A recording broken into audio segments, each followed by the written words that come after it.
Psychology कहती है कि अगर आप एक सच्चे और नेक इंसान हो तो हर कदम पे आपको स्ट्रगल फेस करना पड़ता है, चाहे वो आपका परिवार ही क्यों ना हो।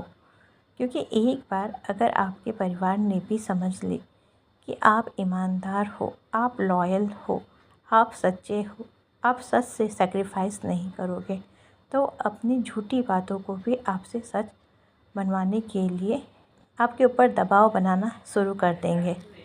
इसलिए आप लॉयल हो, आप सच्चे हो, आप अच्छे हो, लेकिन इसका मतलब ये नहीं कि आप बेवकूफ़ हो।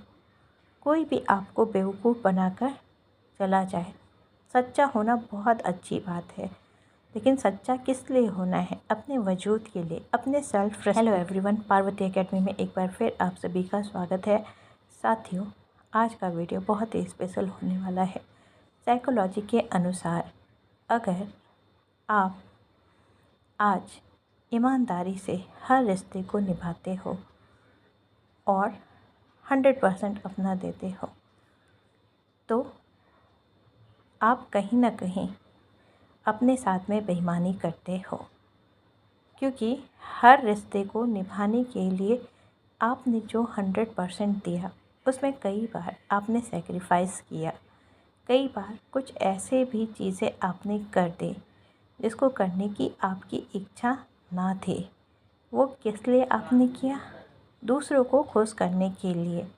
मगर आप एक चीज़ भूल जाते हैं कि जब आप अपने वजूद को खोकर दूसरों को खुश करने जाते हैं, तो आप ना चाहते हुए भी अपनी उन खुशियों का गला घोंट देते हैं जो बाद में आपसे हिसाब मांगते हैं।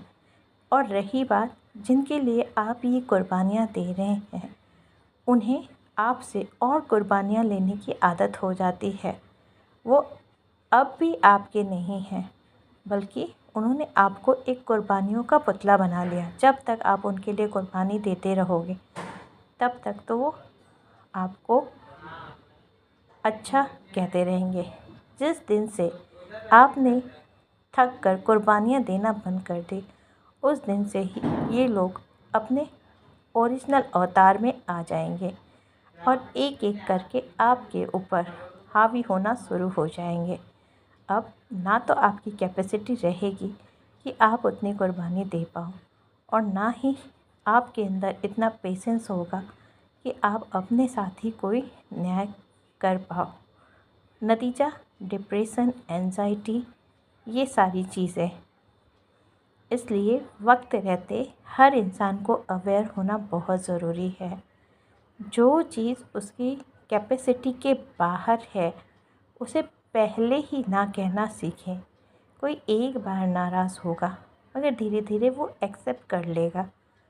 हर चीज़ के लिए हर बार खाली एक ही इंसान सेक्रीफाइस करें, ये गलत है, आपके लिए भी और सामने वाले के लिए भी। इसलिए साइकोलॉजी को समझिए। आप एक बार अपने आप को समझने की कोशिश करें। दूसरों को आप बदल नहीं सकते, ना तो उनके नेचर को ही चेंज कर सकते हो, लेकिन उनके चक्कर में आप अपने आप को इतना बदल देते हो कि अपनी असल से आप दूर हो जाते हो। यानी आप जैसे हो बहुत अच्छे हो, और आप दूसरों के सामने अपने आप को साबित करने के चक्कर में या दूसरों को अच्छा बनाने के चक्कर में अपनी अच्छाइयाँ खोते चले जाते हो। आपको इस बात को मानना होगा कि जैसे 5 उंगलियां, एक हाथ की 5 उंगलियां एक जैसी नहीं होती, वैसे ही आप किसी को भी बदल नहीं सकते। आप अगर अपने आप को भी बदलते हो और सामने वाले से उम्मीद करते हो कि उसके अंदर कुछ चेंजेस आ जाएगा, तो आपकी ये सबसे बड़ी भूल है। सामने वाला वैसे ही रहने वाला है, खाली आप अपने वजूद को बिगाड़ लेते हो। इसलिए ये